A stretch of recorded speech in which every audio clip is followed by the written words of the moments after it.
بنبدأ بسم الله والحمد لله والصلاة والسلام على سيدنا الحبيب محمد رسول الله صلى الله عليه وسلم وعلى آله وصحبه ومن والاه. أهلا ومرحبا بكم أيها الإخوة الأحبة، السلام عليكم ورحمة الله وبركاته. وبعتذر عشان بقالي يومين تلاتة كده، آخر حلقة كانت من 3 أيام، واللي اتكلمنا فيها عن ملحمة اسكندرية. الحقيقة عايز اقول لكم سر ان الحلقة دي حتى انا ما كنتش محضر لها قوي قبل ما اعملها، او ما كنتش يعني هو ده البرنامج اللي انا حاطه، لكن هي حلقة من خارج البرنامج. ولغاية النهاردة انا عايز خارج دلوقتي والله، وانتم حبايبي، وعايز اقول لكم اني انا خارج لاني مش عارف اتكلم في ايه واسيب كلام في ايه واولوية الكلام في ايه، وان احنا يهمنا نعرف ايه. ما هو الموضوع مش كلام وخلاص، مش حلقات وخلاص. نقدر نعمل حلقة كل ساعة مش كل يوم، لكن الحديث مش دايما بيكون مطلق، لان الكل مقام مقال، والكل حدث حديث، وفي كلام ينفع يتقال، وفي كلام رغم ان هو حقايق لكن لازم يكون في كياسة في التصريح بيه، لان في امور ممكن رغم ان هي تكون حقائق لكن كنا نصرح بيها في وقت غير مناسب يؤدي الى فتنة، والفتنة اكبر من القتل، ولا حول ولا قوة الا بالله. فالواحد في حالة من اليأس والاحباط والانحسار، محصور من كل اتجاه. عايز نطلع نقول لكم الحقائق والامور اللي احنا عندنا كبائر بنعملها، وامور بنعملها باسم الدين، والدين منها براء، وبنحارب بعضينا وبناكل في بعضينا. عايز اطلع اتكلم في امور اولويات كتير عندنا نتكلم فيها. ممكن نتكلم في موضوع الحكومة العالمية والدجال، حكومة الدجال الخفية، والحرب العالمية الثالثة الحالية اللي شغالة، وما تحمله من أسرار ونبوءات وتحليلات حقيقية للي بيحصل. إيه اللي بيحصل حوالين مننا؟ وإيه حكاية الحكومة اللي جات لنا الجديدة دي اللي كلها نجوم إعلام وفضاء وميكروبات وبيولوجي موضوع كبير. ممكن نتكلم في موضوع حروب الشرق الأوسط، الداخلية قبل الخارجية، بين ليبي وليبي، وسوداني وسوداني، ومصري ومصري، وفلسطيني وفلسطيني، بين شيعي وسني، بين مسلم ومسيحي، علوي ودرزي، فاطمي وإسماعيلي، إخوان وطالبان، دواعش وكده. يعني نزاع مليان ديدان، بير مليان دود من النفاق، خيانة، وتقطعوا أمرهم بينهم زبرا، قطاع طرق، عملاء شيطان. والضحية الإنسان الغلبان المستكين الذي ركن إلى الضعف والاستكانة، ولا يريد أن يكون فاعلا متفاعلا، ولا يبحث عن الحق بنفسه وبأسبابه التي جاءت في كتابه. عايزين نتكلم عن فهمنا للدين والقرآن، فهمنا للشعائر والمشاعر والبيوت والصلوات والزكاة، فهمنا عن الصوم والحج والزواج والطلاق والتيمم والرجال والقوامة والنساء. حدود الدين والمعاملات عندنا مش متفقة خالص مع القرآن. حدود الدين دايما هي حدود المعاملات، معاملات الإنسان مع نفسه، مع ربه، مع والديه، ومع أخويه، ومع زوجته، ومع أبنائه، ومع جاره، ومع بيئته، ومع مجتمعه، مع العدو، مع الغريب، ومع الكتابي ومع غير الكتابي، ولا إكراه في الدين.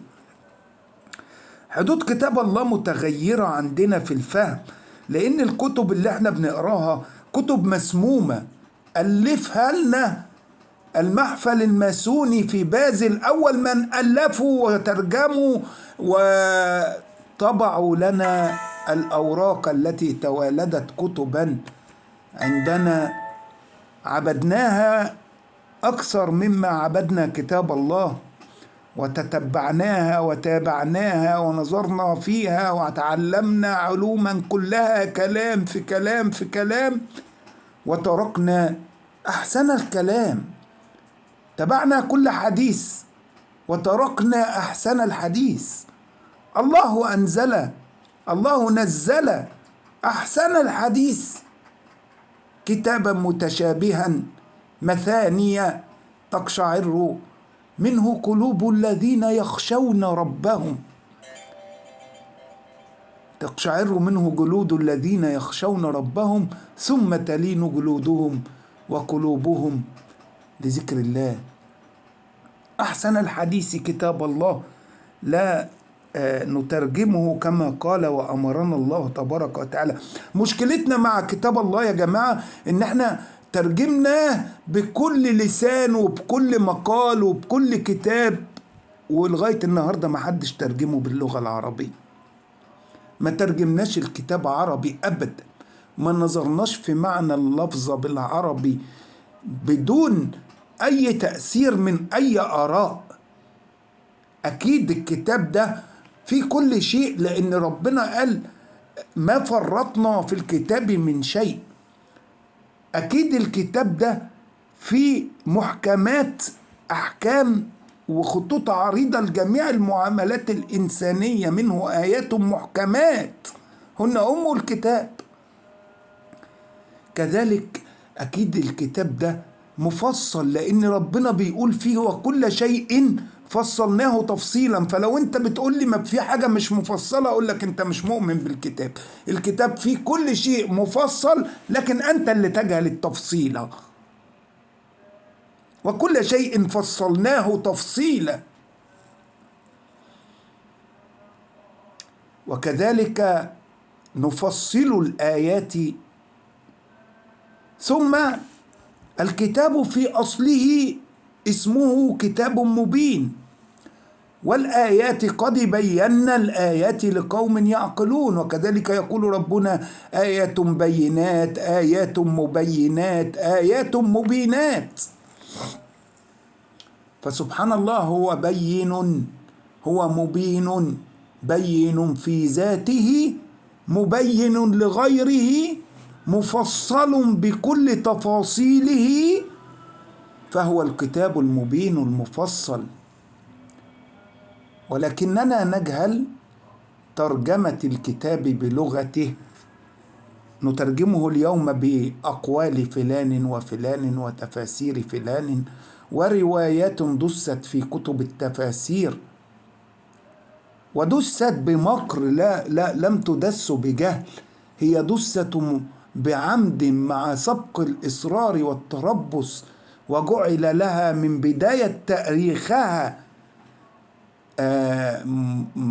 رؤوس أئمة، وقال عنهم رسول الله صلى الله عليه وسلم أئمة الضلالة، دعاة على أبواب جهنم من أجابهم إليها قذفوه فيها. وتلك الفتنة فتنة الدهيماء التي نحن فيها، ونكاد نخرج من عنق الزجاجة منها بالانفجار العظيم الذي أنذرنا الله تبارك وتعالى منه يوم تزلزل الأرض تحت أقدام العباد، اقتربت الناس حسابهم وهم في غفلة معرضون، ما يأتيهم من ذكر محدث من ربهم إلا استمعوه وهم يلعبون لاهية قلوبهم وأسروا الندامة لما رأوا العذاب. لا إله إلا الله محمد رسول الله. يوم تأتي بعض آيات ربك لا ينفع نفس إيمانها لم تكن آمنت من قبل يا أيها الذين آمنوا توبوا لله توبة نصوحة وأنيبوا إلى ربكم وأسلموا له من قبل أن يأتيكم العذاب بغتة ثم لا تنصرون أن تقول نفس يا حسرة على ما فرطت في جنب الله. موضوع ان احنا ممكن نتكلم في التاريخ، نتكلم عن أصول الإنسان وكيف خلقنا الله من نفس واحدة، والجنة جنة آدم الأولى وكيف نزل ومن أين نزل وأين كان. نتكلم عن القرون الأولى وحضارة القرون الأولى وسلة الأولين. نتكلم عن الرسل والرسالات وجغرافيا الرسل وحياتهم، وصحيح ما قص القرآن من علومهم وقصصهم وسيرتهم وأماكنهم وتنقلاتهم وأين كانوا ولمن نزلوا. الذين ذكرهم القرآن ذكر كل شيء عنهم ولكنكم لا تعلمون التفاصيل. مسألة كبيرة، مسألة ان احنا جميع الرسل النهاردة حتى السيرة النبوية اللي احنا بنعتز بيها يعني ألفت لنا وغير موثوقة المصدر، وفيها كثير كثير كثير اعتراضات وحقائق ليست بحقائق، غيبت كل آثارها بمكر عبر 1400 سنة مكر للشيطان وزبانيته عبر التاريخ من التقتيل ودثر وحرق كل أثرة لعلماء الإسلام الأوائل. نتكلم عن أصول بني إسرائيل ومنازل الدين الإسلامي الأول والقبلة الصحيحة الأولى والثانية. نتكلم عن بيوت الله، المسجد الحرام والبيت العتيق والبيت المحرم والمشعر الحرام والصفا والمروة. نتكلم عن ما يقال عن مسمى الهيكل وأين هو الهيكل اليوم بعد لا حول ولا قوة إلا بالله. نتكلم عن السجود المسلمين تحت قدمي الملعون، والمقام الصحيح معلوم الجهة والاتجاه، والسيرة الصحيحة معروفة لو بحثنا عنها بقلب صحيح بقلب سليم بتوجه لله جهادا في سبيل الله مستعانة بالله، والذين جاهدوا فينا لنهدينهم سبلنا. تحدث عن خفايا الزمن وما زيف من التاريخ والصحيح منها. تحدث عن الفتن، عن أخبار الأيام وأشراط الساعة وعلامات الزمن ونبوءات الكتاب، عن المأثور عنها بقراءة بصيرة واعية ملمة تعرف الحقيقة وتفهم الصحيح. تحدث عن الوضع الحالي للأمة العربية، من منهم أصلا عرب ومن ليسوا عرب، من هم العرب. نتحدث عن علوم المواريث الجينية والجيولوجية والعلوم التاريخية، نتحدث عن الآثار والأركيولوجيا، نتحدث من هم المسلمين، من هم أصل العرب، من هم الذين حفظوا وحفظوا وعلموا الدنيا القرآن واللغة العربية. من أشهر رواد اللغة العربية، من أشهر رواد حفظة ومعلمي وقارئي القرآن عبر العصور. من هم أصل العرب، من هم أصل اللسان. أين هي منارة العلم من لدن فجر الزمان؟ أين هي أم الدنيا وأم القرى وأم الأمصار وأم البلاد وأولها عبر التاريخ؟ أين هي الأرض المقدسة، مهد ومهبط الإنسانية الأولى؟ أين هي أرض الحراس والرسالات؟ أين هي كنانة الله المكنونة؟ تحدث عن الوضع الأمني لبلادي، عن أهلي وموطني وأولادي، عن عشيرتي في مصر والأمن في مصر وما يحيط بمصر من مكر يحاك لها ومؤامرات تمس أمنها القومي وأوضاع لا دينية لا ترضي الله ولا رسوله.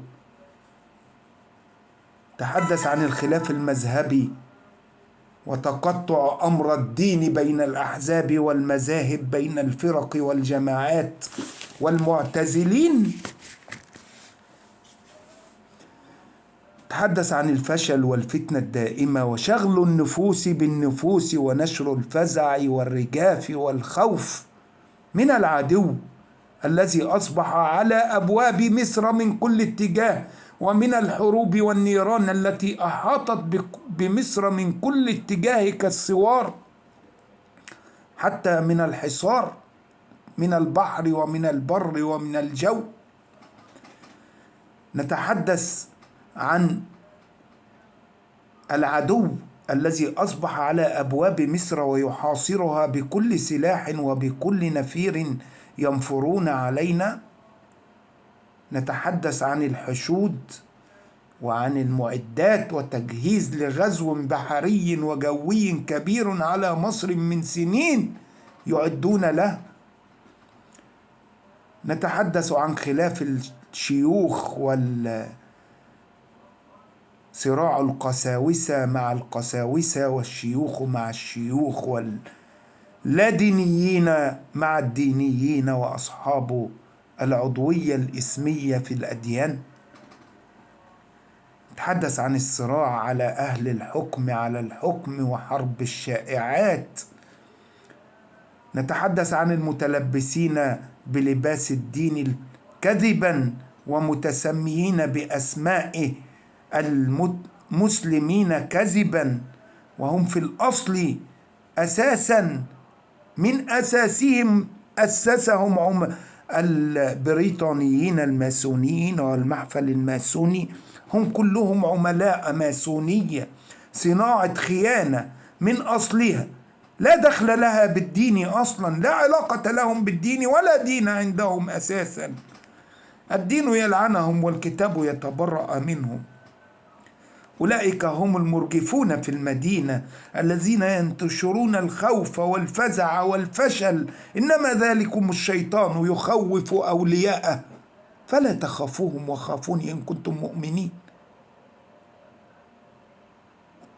نتحدث عن العالم وما فيه، عن العالم وما يعلم وما تعلم، عن حامل أسفار يحفظها وكتب يحفظ كلماتها بالآلاف الصفحات ولا يعقل كلمة فيها، هو يحفظها ويتبارى في لحنها وفي أدائها وفي إلقائها، ويعرف كيف ينقلها وكيف يذيعها فقط، لكن لا يعلم فحواها وما تحمل من الخطأ والصواب. نتحدث عن الغفلة التي عمت الأمة والشعب والأهل والإخوة والأصحاب، عن حالم غفلان، عن نائم هيمان ينتظر الخير بلا سعي، وحتى لو آتاه الخير لأنكره واستبدله على هواه. ومن الناس من يتخذ إلهه هواه، ماشي الدنيا على مزاجه، بيعبد دماغه وأفكاره بس.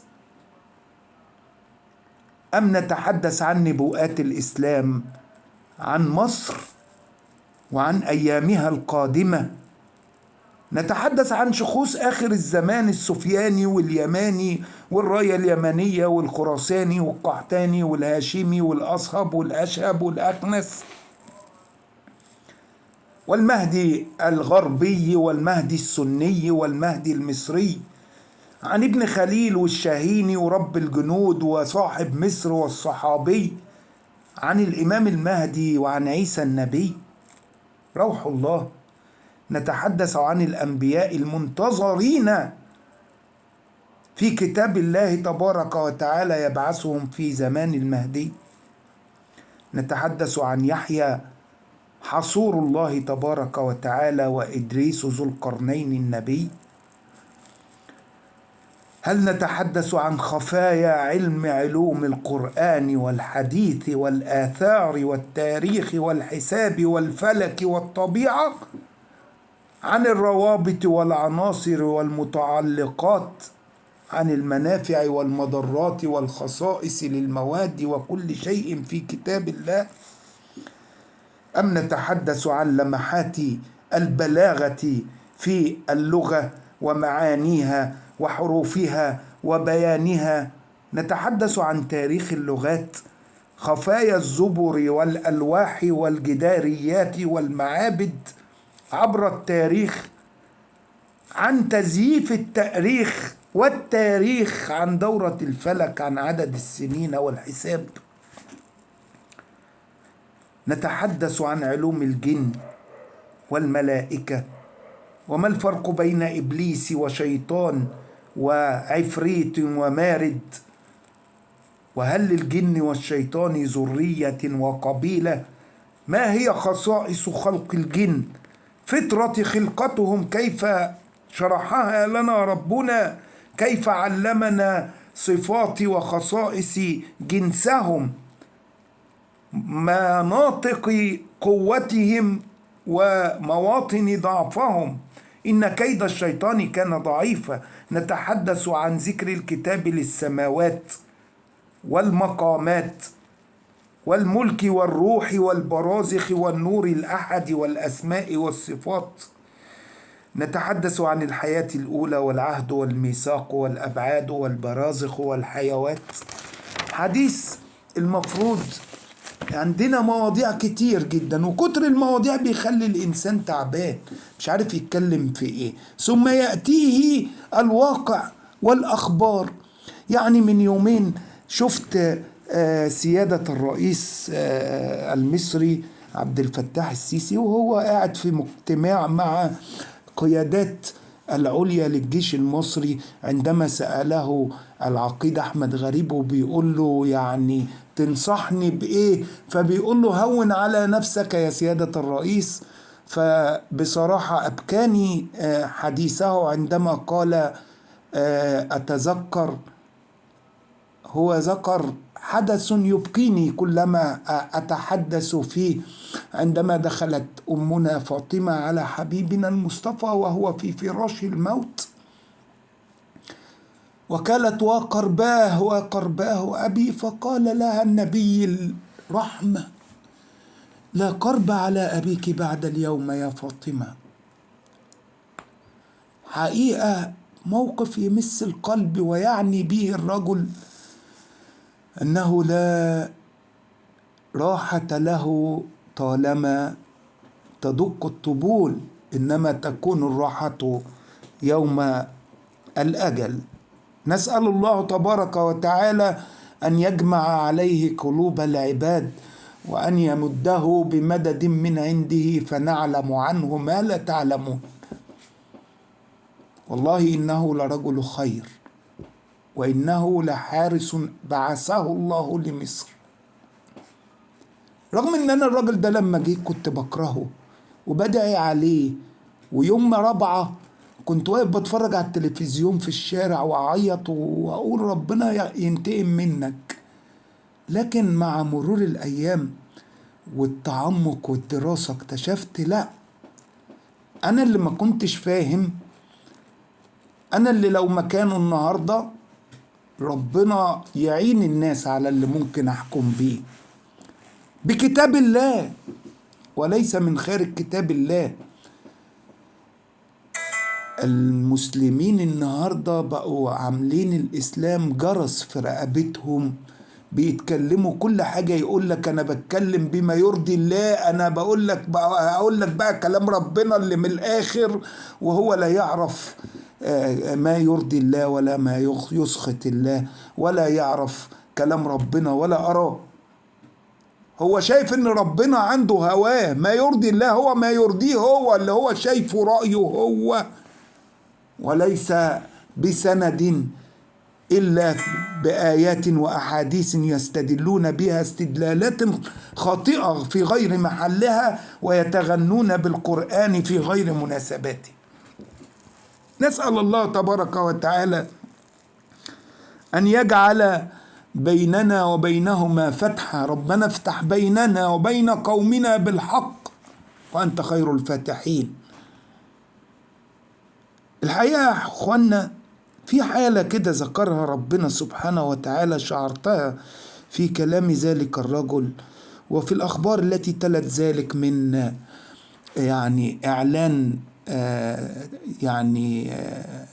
انتصار الكيان الخبيث واستسلام محور المقاومة واستسلام إيران وتسليم البر الغرب الشرقي للنهر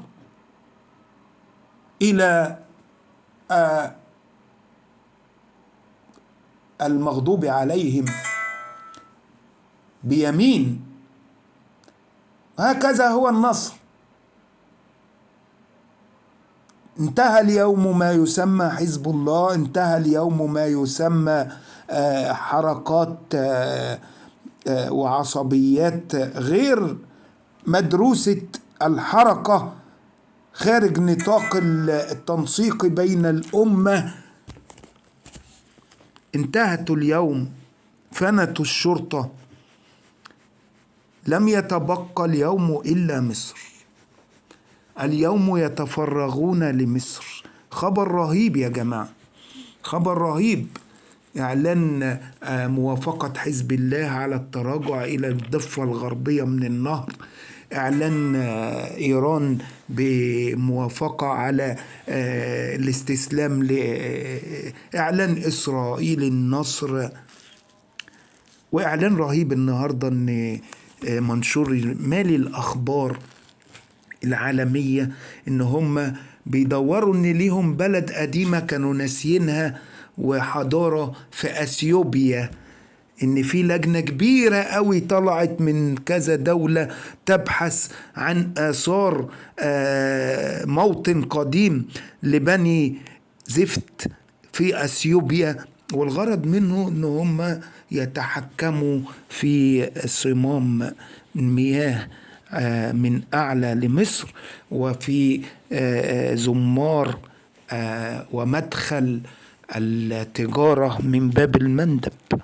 ويبدأوا في زعزعة مصر من كل اتجاه. فهم في البحر في الحاملات والأساطيل، وفي البر من كل اتجاه حريق وعدم استقرار، في السودان، في ليبيا، في البحر المتوسط، في غزة، وأخبار كثيرة لا يمكن التصريح بها نعلمها والحمد لله، عن أننا أصبحنا اليوم في مناوشات مستمرة.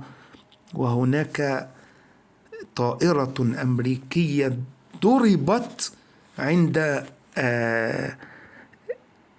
محور فيلادلفيا ومات فيها 5 من الأمريكان في إنزال كانوا يعدون له ضمن فوج كان تم إرساله للنزول بهذا المكان من فترة قريبة، وكانوا أعلنوا أنها تدمرت في حادثة في البحر في المحيط الهادي، ثم اليوم تعلن الأخبار أنها دمرت في إنزال في فيلادلفيا. فنحن لا نحارب فقط الكيان، ولكن نحارب الغانية الكبرى مباشرة.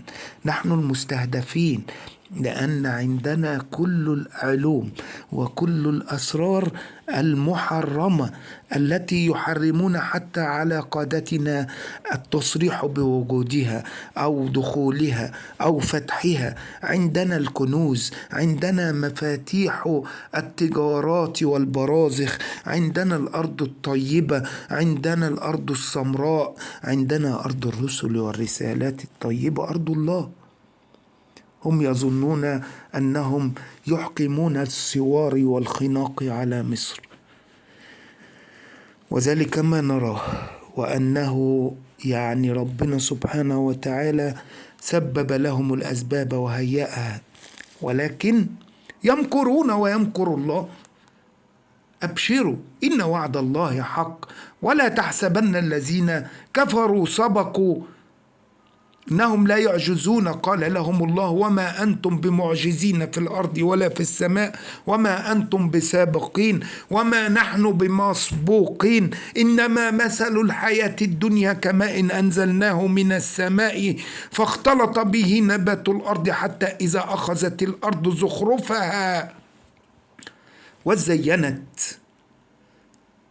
وظن أهلها أنهم قادرون عليها كما قال ذلك البايدن في تحديه لله، وكما قال ذلك النتن في تحديه لذات الله بالقول تصريحا لا تلميحا.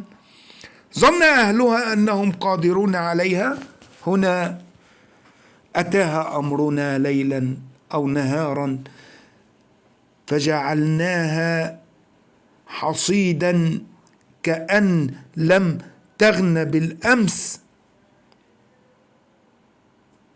وما أمرنا إلا واحدة كلمح بالبصر لا تأتيكم إلا بغتة ولا تأتي إلا في حالة مثل التي نحن فيها اليوم، وقد أحصرنا وجاءونا من فوقنا ومن تحت أرجلنا وضاقت علينا الأرض بما رحبت، ونسأل الله تبارك وتعالى النصر والمعية والهدى والرضا والعفو والرحمة. نسأل الله تبارك وتعالى أن يبعث علينا صحوة لأهل هذه البلاد، فوالله هم أهل الله، هم أهل دين الله، هم أهل كتاب الله ورسالات الله من لدن خلق الله الأرض ومن عليها، هم أصل الأصل، هم حرسوا الدين وحرسوا الإسلام من فجر الدنيا من لدن آدم، والله لن يخذل الله أهله ولن يخذل الله جنده. فاستعينوا بالله واصبروا، اصبروا وصابروا ورابطوا، ابحثوا عن أصولكم، ابحثوا عن أنفسكم. اعلموا أن الأمر منكم بدأ وإليكم دائما يعود أيها المصريين. ترابطوا ولا تسمعوا لنزغات الشياطين، وقل رب أعوذ بك من همزات الشياطين وأعوذ بك رب أن يحضرون. أقول لكم ما لا يستطيع أن يقوله غيري، فبإذن الله نسأل الله أن يحفظنا من كل هامة ومن كل لامة، والله خير الحافظين. حقيقة ما كنتش عارف هقول ايه، وحاسس ان انا طولت عليكم قوي وغلست قوي، فندعي مع بعضينا ان ربنا يجعل مصرنا بلدا آمنا مطمئنا، ويجعلها سخاء رخاء، وسائر بلاد المسلمين، ينصر الإسلام.